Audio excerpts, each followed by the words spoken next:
Kauso ng pagpahigayon sa puwersa sa Misamis Oriental Department Heads Association kon MODHA sa Capital One-Stop Shop nga aktibidades sa pagsugod sa bulan sa Pebrero 2022 nga nahitabo dinhi sa Capitol Lobby.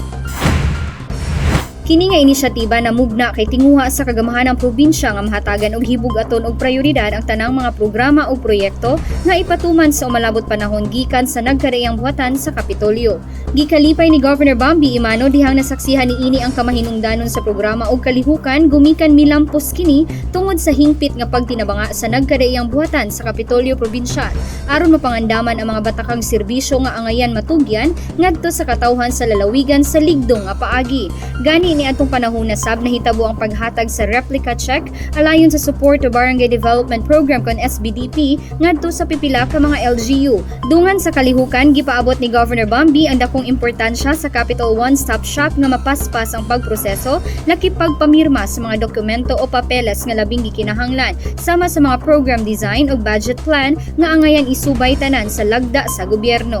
That's why we are doing, I hope that we can do it with your LGU called Kamo Vice Bank. What actually Attorney Mateo and Attorney Bacana is doing today, this second floor,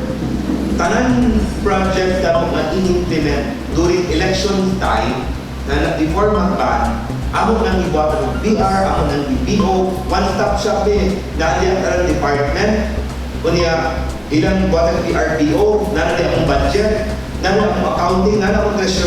ang dayag ug matarong nga panggobyerno ubos sa liderato ni Governor Bambi ang nakaangkla na kung asa walay natago og napihig sa serbisyo alang ngadto sa katawhan.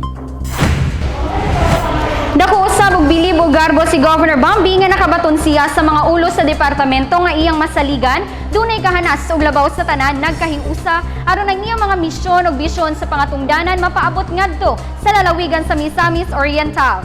Kauban si Chloe Dalay sa kamera, ako si Lambo Reggie and Amor Maygay alang sa limpyo ug matarong nga panggobyerno padayon Pilipino.